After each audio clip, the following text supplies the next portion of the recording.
1장. 정말 전쟁은 귀환했는가? 진영 전쟁, 글로벌 전쟁, 혼돈 유발 전쟁.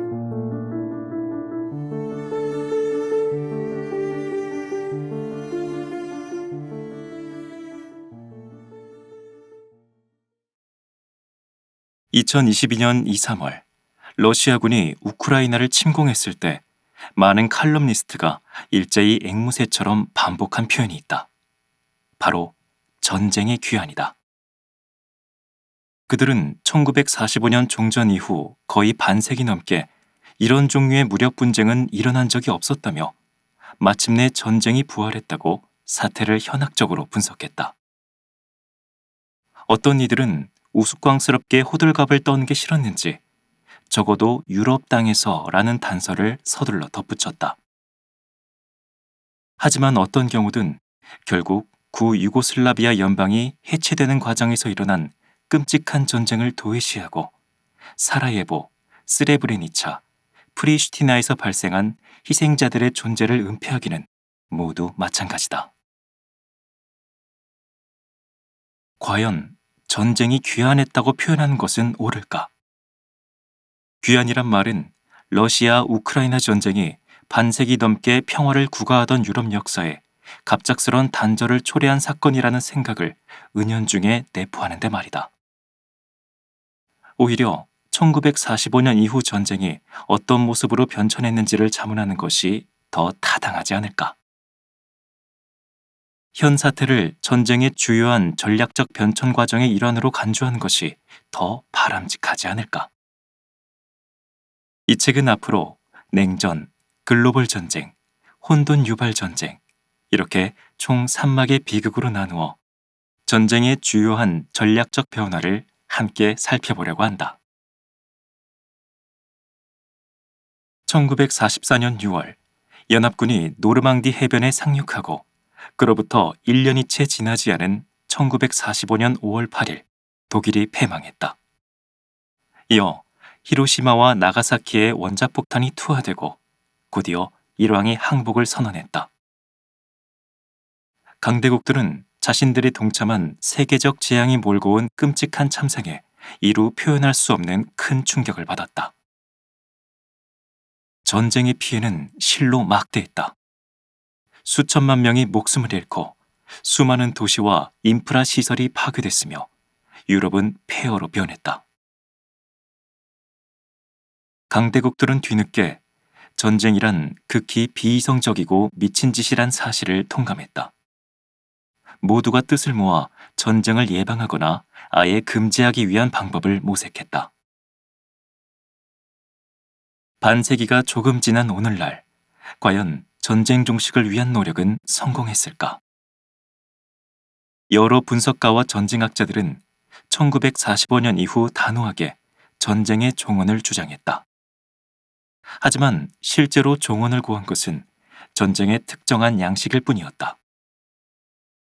기원전 490년 마라톤 전투에서 1944년 노르망디 해전까지 과거 국가 간 관계를 결정짓던 기존의 전쟁 형태는 새로운 형태의 집단 폭력으로 대체됐다.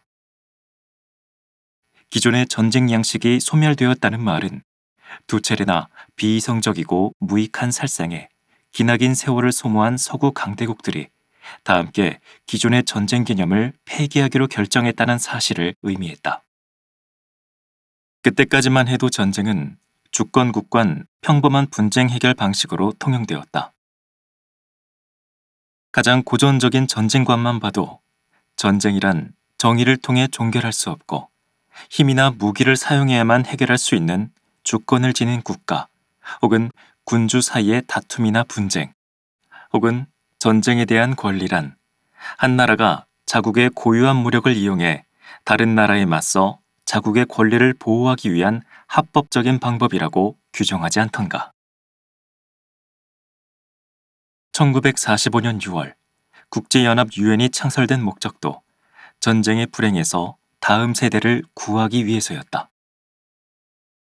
국제사회가 전쟁을 감시하는 역할을 하면서 마침내 주요국 혹은 문명국을 자처한 강대국들 사이에 전쟁이 금지됐다. 한편 전쟁은 단순히 금지되기만 한 것이 아니라 사실상 불가능한 일이 되었다. 가공할 위력을 지닌 핵무기로 인해 전쟁이 더 이상 분쟁 해결을 위한 군사적 충돌의 의미에만 그치지 않았기 때문이다. 이제는 단 한 번 발사 버튼만 눌러도 전 세계가 공멸하고 전 지구가 종말을 맞이할 수 있는 파국을 의미했다. 클로드 르 보르누 장군은 일본이 항복하고 수십 년이 지난 뒤 이런 글을 남겼다. 전쟁은 히로시마에서 죽었다. 전쟁은 유엔 차원에서 금지되고 핵무기의 발명으로 불가능한 일로 변했다. 하지만 그렇다고 곧바로 지구의 평화가 찾아온 것은 아니었다. 무력 분쟁은 완전히 사라지지 않았다. 단지 형태만 바뀌었을 뿐이다. 따라서 전쟁이 귀환했다는 표현은 과거 전쟁의 한 형태가 회귀했다는 뜻으로 이해해야 옳을 것이다. 말하자면 두 주권 국가가 군대를 파병하고 전쟁터에서 서로 맞붙어 무시무시한 공습을 퍼붓고 막대한 군사적 손실을 주고받으며 수많은 이들을 피란길에 오르게 하고 민간인을 벌벌 공포에 떨게 만드는 그런 종류의 전쟁이 부활했다고 말이다. 그런 의미에서 우리는 러우 전쟁을 다양한 양식의 전쟁으로 점철된 1945년 종전 이후 기나긴 전쟁사 속에 끼워 넣을 필요가 있다. 요컨대 공산주의 대 자본주의 진영 간의 공포의 균형, 아프리카와 아시아를 휩쓴 저항운동과 민족 해방전쟁, 2000년대를 충격으로 몰아넣은 테러 공격, 그리고 마지막으로 아랍의 봄 이후 중동을 혼돈의 소용돌이에 빠뜨린 각종 소요 사태 등으로 점철된 제2차 세계대전 종전 이후 기나긴 전쟁사 안에서 러우 전쟁을 이해하려는 노력이 필요하다. 사실상 전후 지정학적 구도는 냉전에 의해 형성됐다. 종종 50년 전쟁이라고도 불리는 냉전은 두 상반된 이념, 세계관, 자유관, 사회 모델을 대변하는 두 진영 사이의 전면적 대립을 의미한다. 각자 가공할 핵무기를 보유한 두 초강대국은 전 세계를 종말로 몰아넣을 의도가 아닌 이상 결코 직접 충돌한다는 것이 불가능했다. 그런 만큼 전쟁은 조금 더 간접적인 형태를 띠었다. 양 진영은 각자 제3세계에 대한 영향력을 확대하기 위해 노력하거나 한 국가가 내분에 휩싸이면 분쟁 당사자 중 자신과 동일한 이념을 표방하는 진영을 지원하거나 각종 저강도 분쟁을 수행하는 데 만족했다. 바야흐로 대리전의 시대였다. 두 강대국은 각자 분쟁 당사자 중 한쪽을 지원하며 그들이 전쟁의 승리에 자신의 세력권 안에 들기를 희망했다. 대리전은 흔히 양자로 분열된 내전의 형태를 띠었다. 두 진영 중 어느 쪽이 승리하는가에 따라 향후 정권의 성격이 판가름났다. 또한 대리전은 한국이나 베트남의 경우처럼 영토 점령을 둘러싼 충돌로 한 나라가 아예 지리적으로 분단되는 양상을 띠기도 했다. 대개 이념 전쟁은 민족 해방 전쟁의 연장선상에서 일어났다. 이는 문화적인 측면에서 소련 진영이 영향력을 확대하는데 훨씬 더 유리한 이점을 제공했다. 소련 진영은 자연스럽게 반제국주의 성격을 띠었기 때문이다. 민족 해방 전쟁을 통해 각 민족은 프랑스, 영국 등 제국주의 압제에서 벗어나려고 안간힘을 썼다. 한편 식민지 해방 전쟁은 다른 한편으로 전략적인 측면에서도 중요했다. 식민지 저항 세력은 전쟁에서 승리하기 위해 창의적인 전술을 개발해내야 했기 때문이다. 사실상 군사적인 측면에서 점령국을 상대로 싸운다는 것은 이른바 다윗 대 골리앗의 대결에 해당했다. 흔히 점령국은 현대식 군대를 갖추고 원주민보다 훨씬 더 우월한 전력을 누렸다. 한마디로 비대칭적인 전쟁이었다. 그렇게 도입된 게릴라 전술은 지난 세기에도 이미 스페인에서 개발되어 사용된 적이 있었다. 당시 나폴레옹 군대를 괴롭힌 게릴라 전술은 적군을 혼란에 빠뜨리는 데 있어 매우 탁월한 위력을 발휘했다. 게릴라 전술은 상대와 직접 충돌하지 않고 상대를 정신적으로 지치게 만들었다. 상대는 그림자 부대를 상대로 싸우는 느낌에 시달렸다. 게릴라군은 시민 속에 숨어 있다가 본대에서 이탈해 고립된 병사들을 불시에 무자비하게 급습했고, 민간인과 군인을 분별할 길이 없는 상대는 만성적인 불안감으로 지쳐갔다. 이런 현대전의 저항 메커니즘은 테러나 사보타주, 집요한 괴롭힘, 불시 급습 등 우회적인 전술을 통해서도 충분히 재래식 군대가 전쟁에서 패배할 수 있다는 사실을 여실히 입증한다. 1989년 베를린 장벽으로 상징되던 소련 진영이 해체되면서 처음으로 거대한 지정학적 변화가 일어났다. 마침내 냉전이 종식된 것이다. 세계의 경찰로 불리는 패권국 미국이 세계 평화를 주도하면서 잠시 희망의 미래가 꿈틀거리는 듯했다. 이러한 세계인의 희망을 여실히 보여주는 예가 바로 역사의 종언이라는 다소 경솔한 전망이었다. 앞으로 전 세계가 팍스 아메리카나의 따사로운 햇살 아래 자유주의가 승리를 거두고 무한히 팽창하는 모습을 지켜보게 되리라는 전망이었다. 하지만 모두가 그리던 장밋빛 미래는 그리 오래가지 않았다. 2001년 9월 11일 발생한 테러 공격은 서구의 새로운 적을 선사했고, 이제 막 싹을 틔운 유토피아에도 직격탄을 날렸다. 새로운 적은 과거의 적보다 훨씬 정체가 묘연했다. 일정한 영토에 기반을 두는 대신 국제적 조직을 구축하고 모호한 정치적 목적을 위해 상상을 초월하는 기습 전술을 펼치며 무고한 시민들을 직접 위협했다. 그 새로운 적이 바로 광신적인 이슬람주의 테러다. 9.11 테러를 계기로 1945년 이후의 세계는 두 번째 패러다임을 맞이했다. 이른바 글로벌 전쟁 혹은 산발적 전쟁으로 불리는 새로운 전쟁 패러다임이 등장한 것이다. 과거의 전략적 지표는 사실상 유명무실해졌다. 새로운 지정학적 구도 속에서 대규모 무력 행사는 새로운 형태를 띠었다. 가령 테러, 인류를 위한 개입, 대반란전, 예방전쟁, 글로벌 대테러 전쟁 등 다양한 전쟁 형태가 등장했다. 물론 테러 현상이 2001년 9월 11일에 처음 등장한 것은 아니다. 하지만 이전까지 테러는 주로 혐오의 대상인 외국 점령군을 상대로 치르는 필사적인 전술의 형태를 띠었다. 안보시설, 권력 상징 장소 등 대개 일정한 목표물을 공격 대상으로 삼았고, 영토 수복 등 테러리스트의 요구 사항도 보다 구체적이었다. 매번 테러는 일종의 최후 통첩으로 단행됐다. 전통적인 테러리스트는 카를 슈미트가 말한 대지형 파르티잔에 해당했다.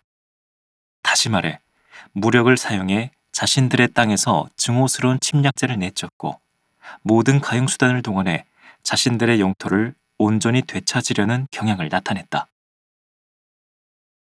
하지만 9.11 테러범은 과거의 테러리스트와는 성격이 달랐다. 그들은 글로벌한 적이었다. 먼저 9.11 테러범은 불변의 민족 정체성도 정해진 영토적 기반도 없었다. 뿐만 아니라 실질적인 정치적 이익보다 한결 더 고차원적인 대의 명분을 목적으로 테러를 자행했다. 자신들이 혐오하는 생활 방식, 문명, 가치관을 대변하는 무고한 희생자들을 공격 대상으로 삼았다. 사실상 9.11 테러는 글로벌 테러리즘의 출현을 의미했다. 다양한 국적의 대원들로 구성된 지하디스트 조직이 아프가니스탄의 산악지대에 은신하며 무고한 노동자들을 직접 겨냥해 무차별적인 테러를 기획했다. 피해자들의 유일한 죄라면 하필 그날 미국의 힘을 상징하는 뉴욕 쌍둥이 빌딩에 있었다는 것뿐이었다. 글로벌 테러리즘이 추구하는 것은 영토가 아니었다. 그보다 더 상징적인 문제였다. 비록 미국을 상대로 테러를 자행한 이유 중 하나가 신성한 이슬람 땅에 침입한 불신자들의 존재이기는 했지만 말이다. 그럼에도 어쨌거나 9.11 테러의 가장 큰 목적은 오만한 미국을 벌하고 자신들이 당한 굴욕을 되갚고 상대를 큰 충격에 빠뜨려 만성적인 불안감을 조장하는 것이었다. 한편 9.11 테러의 경우 배교자, 불신자, 이단자를 대상으로 폭력을 실행한다는 점에서 종교, 정화, 신비주의의 성격을 띠기도 했다. 사실상 글로벌 테러리즘이 연출하는 광경은 불순한 자들이 파멸에 이르는 묵시록적 풍경이었다. 훗날 스페인, 영국, 프랑스에서도 되풀이될 글로벌 테러 행위는 새로운 지정학적 시대를 활짝 열어젖혔다. 글로벌 테러는 재래전의 형태는 물론 사회주의와 자본주의 두 진영이 이끌던 대리전, 저강도 분쟁 양식도 함께 탈피했다. 대신 폭력의 무한한 번식과 공포 확산이라는 두 가지 원칙에 기초했다. 확실히 기존의 고전적인 전쟁은 집중이라는 메커니즘에 의해 실행됐다. 전쟁 당사국들이 각자 일정한 지점에 군대를 집결해 승부를 가를 전투를 치렀다. 공간적인 측면에서 기존의 전쟁은 평화지대와 구분된 곳에 분쟁지대가 형성됐다. 불가역적 타격을 가할 목적으로 제한된 시공간 안에서 일시적으로 모든 폭력을 집중해 최종 승자와 패자를 갈랐다. 반면 테러는 달랐다. 테러는 행위 그 자체가 승리를 의미했다. 테러를 자행한 그 자체가, 사건 그 자체가 성공을 의미했다. 더 이상 테러는 위협이나 최후 통첩, 경고로 구성되지 않았다.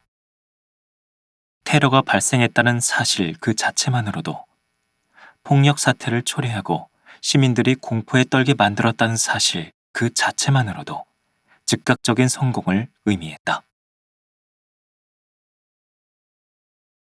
서구 강대국은 글로벌 테러에 대해 이중으로 대응했다. 첫째, 테러 조직을 추적하기 위해 시민 자유를 침해할 위험성이 매우 높은 무차별적인 전방위 감시와 통제를 실시했다. 이에 에드워드 스노든은 훗날 미국이 인터넷과 통화 감찰을 통해 대대적으로 막대한 정보를 수집한 사실을 낱낱이 폭로하며 전 세계를 큰 충격에 빠뜨리기도 했다. 심지어 미국은 수집한 정보를 표적 암살 작전에 활용했다. 글로벌 전쟁은 흔히 표적을 포착하기 쉽지 않았고 익명의 조직망이 전 세계 곳곳에 흩어져 있는 양상을 보였다. 이런 상황에서 미 정부는 테러와의 전쟁에서 승리를 선포하기 위해 무엇보다 눈에 보이는 실질적인 성과를 이뤄낼 필요가 있었다. 전쟁터에서의 승리에 비견할 만한 최고의 성과는 바로 테러 조직의 수장을 암살하는 것이었다. 비록 암살당한 수장은 언제든 또다시 새로운 인물로 대체될 수 있다는 점에서 상당히 헛된 승리에 불과할지라도 말이다. 한편 저격수와 미사일을 탑재한 드론 조종 기술자가 글로벌 전쟁의 새로운 영웅으로 떠올랐다. 글로벌 전쟁의 적은 더 이상 국가가 아니었다. 그런 의미에서 상징적인 인물을 선택해 악의 화신으로 삼을 필요가 있었다. 더욱이 표적 암살 전술은 특유의 공격 방식 덕에 군대가 지상에 남기는 발자국을 최소화할 수 있다는 장점도 누렸다. 이것이 버락 오바마가 주창한 대테러 플러스 전략이다. 둘째, 강대국들은 소위 개입이라고 불리는 기존의 전쟁과는 전혀 다른 유형의 새로운 군사작전을 개발해냈다. 먼저 개입은 집단적 결정에 따라 실행됐다. 가령 유엔 결의안 채택하에 다수 국가의 지지를 얻어 나토가 작전을 수행했다. 다시 말해 한 국가가 다른 국가를 상대로 내린 주권적 결정이 아니라 다수의 국가가 인류, 국제안보, 신세계 질서라는 미명 아래 내린 결정에 따라 작전이 수행됐다. 말하자면 테러를 조장하거나 자국 땅에서 광신적인 지하디스트를 훈련, 양성하도록 허용한 불량 국가들을 타격하기 위한 작전에 해당했다. 개입이란 단어는 새로운 지정학적 변화를 여실히 드러내는 상당히 모호한 용어였다. 사실 개입은 어휘적으로 군대보다는 기술, 의료, 경찰과 더 연관이 깊은 용어였다. 피에르 아스네르는 이런 패러다임의 변화를 다음과 같은 말로 예리하게 짚어냈다. 다른 수단을 통한 정치의 지속이라는 기존의 전쟁 개념을 대체할 구조적으로 가장 적절한 개념은 냉전 시대의 억지가 아니라 바로 개입이다. 철저히 군사적인 측면에서 볼 때 아프가니스탄, 이라크에 대한 개입은 성공적이었다.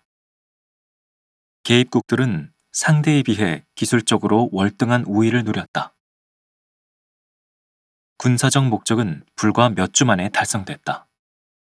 하지만 문제는 일단 현장에 발을 들인 이후였다. 국제 군사작전은 과거 독재 세력과 공모한 것으로 의심받는 정권의 군대, 심지어 경찰까지 모두 와해시켰다. 그 결과 막대한 치안 공백이 발생했다.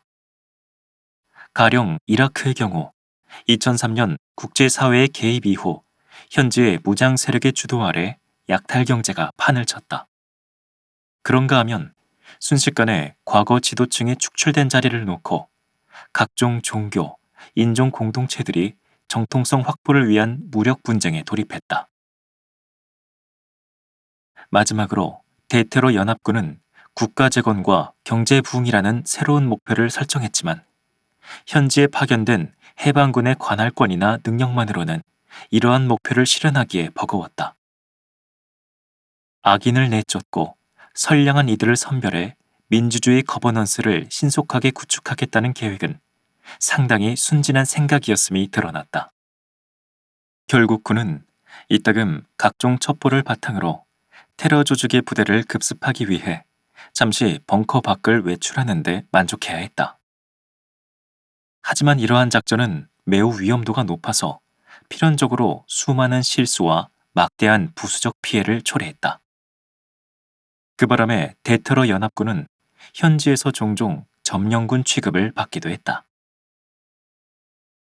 이는 글로벌 전쟁 시기에 찾아볼 수 있는 수많은 역설 중 하나였다. 사실상 글로벌 전쟁에서 가장 많은 희생자를 낳은 것은 테러 행위나 혹은 그에 대한 대응책으로 간주되는 개입이 아니었다. 평화유지 임무 역시 실제 전쟁 수행 과정만큼이나 위험천만했다. 매번 뜻하지 않은 희생자 발생으로 안정화 작전이 중단되고 곳곳에서 이라크 국민의 신뢰를 얻기 위한 대반란 작전이 수행됐다. 가령 이라크 국민의 마음을 얻기 위해 현지의 관습을 존중하고 기본적인 문화 지식을 습득하는 데 온 힘을 기울였다. 하지만 피해는 돌이킬 수 없었다. 미군이 철군한 이라크는 종파간 전쟁으로 분열을 피할 수 없었고 결국 무장 세력의 만만한 먹잇감으로 전락했다. 아프가니스탄의 경우도 마찬가지였다. 마지막 남은 미군이 아프가니스탄을 빠져나오는 동안 20년 전 완전히 무력화했다고 자찬한 탈레반 세력은 일찌감치 기세등등하게 귀환할 채비에 나섰다. 테러 공격과 대테러 대응, 즉 글로벌 대테러 전쟁은 재래전에 제도화한 수많은 구분을 모호하게 만들었다. 먼저 내부와 외부의 구분이 흐릿해졌다. 뒤에서 홉스의 이론을 통해 차차 살펴볼 테지만 전통적으로 내부의 평화와 외부의 전쟁은 상호 연관성이 깊다고 간주됐다. 무력 분쟁은 주로 국가의 외부 지대에서 일어나 평화로운 국가의 중심부를 보호하는 역할을 했다. 내부의 공공질서를 지키는 경찰처럼 군대는 외부와의 평화를 보장했다. 다음으로 전통적인 전쟁의 경우 전투원과 민간인을 철저히 구분했다. 군인에게는 서로를 죽이는 것이 합법적인 동시에 심지어 영웅적인 행위로까지 간주됐다. 반면 무고한 사람들은 반드시 전쟁의 위험에서 보호해야 할 대상으로 여겨졌다. 하지만 글로벌 전쟁에서는 무기를 들지 않은 시민이 전쟁의 최대 희생자이자 때로는 핵심 타깃이 되기도 했다. 또한 테러리스트는 평범한 군중 속에 숨어 있다가 폭탄을 터뜨리기 전까지는 완벽한 시민의 모습을 구현했다. 한편 글로벌 전쟁은 평화 상태와 전쟁 상태의 구분도 모호하게 만들었다. 재래전에서는 두 상태가 선전포고와 평화조약 체결이라는 두 지표를 근거로 명확하게 구분됐다. 하지만 테러 행위나 평화유지 작전의 경우 두 상태는 극히 모호하고 빈번하게 뒤바뀐다. 마지막으로 전통적인 전쟁에서는 범죄자와 적이 서로 구분됐다. 하지만 테러 행위의 경우 전투원은 범죄자처럼 행동한다. 그들은 전쟁터에서 목숨을 걸고 싸우는 군인이 아니라 지하철을 타거나 출근 중인 평범한 시민을 상대로 무고한 살상을 자행한다. 테러리즘과 글로벌 대테러 전쟁은 이런 모든 구분을 철저하게 무너뜨렸다. 피에르 아스네르는 이러한 현실을 다음과 같이 훌륭하게 요약했다. 전쟁과 평화의 구분처럼 내부와 외부, 공공과 민간, 국가와 사회, 정치와 경제, 국내와 국외, 초국경과 초국과의 구분이 사실상 무의미해졌다. 이는 미국이 불법적인 전투원이란 새로운 분류 체계를 만들어내며 9.11 테러 이후 정보 수집을 목적으로 고문을 전쟁의 무기로 삼는 구실을 제공했다. 물론 여기서 우리가 글로벌 전쟁의 패러다임을 완전히 벗어났다고 주장하려는 것은 아니다. 하지만 어쨌거나 2011년 리비아, 시리아, 예멘 등은 대대적인 시민혁명의 물결에 휩싸인 이후로 만성적인 전쟁 상태에 빠져들었고 결국 국가가 완전히 황폐화됐다. 이러한 상태는 이른바 혼돈 유발 전쟁이라고 불리는 새로운 폭력 패러다임을 등장시켰다. 여기서 잠시 이 새로운 폭력 패러다임이 지닌 우려스러운 특징들을 함께 살펴보자. 아랍의 봄 시위대는 소수의 부패 세력이 장악한 억압적인 성격의 족벌주의 정치 시스템을 용기 있게 비판했다. 당시 시위대가 요구한 것은 대부분 민주주의와 관련된 문제였다. 가령 권력 분립, 표현의 자유, 투명 선거, 빈곤 퇴치 등이 대표적이었다. 하지만 대다수의 집권 세력은 저항운동을 무자비하게 탄압하는 것으로 일관했다. 그로 인해 저항운동은 한층 더 극렬화되거나 종파 갈등으로 번지거나 순식간에 참혹한 내전으로 비화했다. 시리아나 리비아 같은 나라가 어떻게 그토록 삽시간에 극심한 혼돈의 소용돌이 속으로 빠져든 것인지 알고 싶다면 무엇보다 이 나라들이 식민지 분할의 산물이라는 사실을 먼저 이해해야 한다. 사이크스-피코 협정의 사례에서 보듯 제국주의 열강들은 오로지 자국의 이해관계만을 고려해 서로 분열된 민족을 인위적으로 한데 뒤섞는 우를 범했다. 종전 초기 민족 해방운동은 주로 민족주의적, 사회주의적, 세속주의적 가치관을 앞세운 독재 정권에 한층 더 유리하게 작용했다. 하지만 실제로 이들 정권은 특정한 족벌, 파벌, 소수 종파와의 끈끈한 유착관계에 기반을 둔 한낱 독재 정권에 지나지 않았다. 문이뿐인 민족주의와 단일주의, 소수 권력 집단의 배만 불려주는 조직적인 약탈행위, 모든 저항을 철저히 짓밟는 탄압은 어떻게 아랍의 저항운동이 그토록 순식간에 혼돈의 전쟁으로 비화했는지를 잘 설명해준다. 더욱이 다른 강대국들 역시 저마다 한쪽 공동체나 분파를 군사적으로 지원하며 분쟁에 간섭하려 했다. 때로는 분쟁 개입을 합리화하기 위해 보호의 책임까지 운운하면서 말이다. 만인을 위한 보호, 보장, 안전, 안정의 울타리를 제공해 오던 국가는 더 이상 어디에도 존재하지 않았다. 이미 공공의 이익을 실현하는데 무능하다는 비판에 시달려온 국가는 이제 아예 소수 권력 집단의 대변자로 전락했다. 권력 집단은 석유 수입과 각종 자산 소득으로 배를 불리며 국부를 장악하기 위해서라면 수단과 방법을 가리지 않았다. 오로지 사익을 위해서만 군을 동원하고 불완전하게나마 최소한의 공공질서를 유지하겠다며 타협의 길을 택하는 일도 없었다. 사회에 만연한 무질서를 틈타 곳곳에서 무장 조직들이 창궐했다. 무장 조직은 안전을 미끼로 겁에 질린 시민 사회를 갈취했다.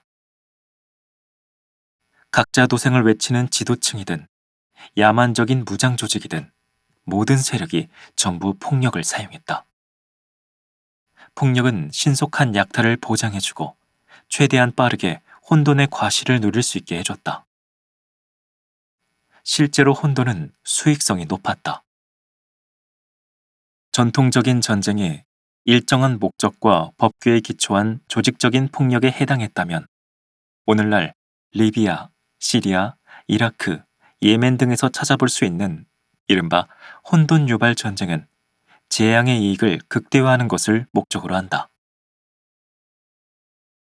혼돈 유발 전쟁은 오로지 그 자체를 위해 수행될 뿐 평화를 추구하지 않는다. 폭력을 통해 추구하는 것도 그저 즉각적인 협박, 공포, 혼란의 효과뿐이다. 금세 완전 무결한 무기의 법칙이 사회를 지배했다. 시민사회는 파괴의 소용돌이에 휩쓸린 볼모가 되어 오로지 생존만을 강요받았다. 이런 혼돈의 논리를 가장 여실히 보여주는 예가 있다면 바로 2011년 반정부 시위가 극에 달했을 때 바샤르 알 아사드가 감옥에 갇혔던 지하디스트 포로 수백 명을 풀어준 사건이었다. 그런 식으로 알 아사드 정권은 사회적 혼란을 부채질함으로써 민주 세력과 집권 세력의 대치 구도를 무너뜨리고 스스로 조장한 혼돈에서 최대한의 이익을 끌어내고자 했다. 이러한 고삐 풀린 1차원적 폭력은 이라크 레반트 이슬람 국가의 사례에서 보듯 지복 천년설의 세계관을 띄었다. 혼돈 유발 전쟁의 핵심에 자리한 종교적 폭력은 본질적으로 지복 천년설과 괴를 같이 했다. 이를테면 어떤 매개자나 오랜 인고의 시간도 필요 없이 곧바로 불신자와 진실한 신자를 확실히 구분짓는 정화 과정을 통해 최후의 조화가 실현될 것이라는 믿음에 입각했다. 이러한 폭력이 꿈꾸는 것은 모든 시간을 무너뜨리고 결코 존재한 적이 없는 시원을 현재의 시간에 즉각 복원하는 것이었다. 사실상 시원이 즉각적으로 회귀한다는 것은 곧 시간의 종말을 의미했다.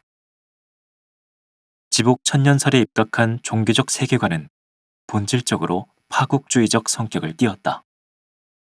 지복 천년설의 세계관은 의미와 즉답을 추구하는 현재 절망한 세대에게 강렬한 환상, 다시 말해 초월적 삶을 약속했다.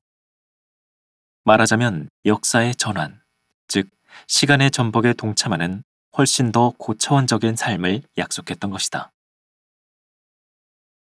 사실상 1차원적이면서도 동시에 신비주의적인 성격을 띠는 폭력을 동반한 혼돈 유발 전쟁은 어떻게도 미래를 창출하기 힘든 우리 사회의 어려움을 여실히 드러내는 징후이자 상징이다.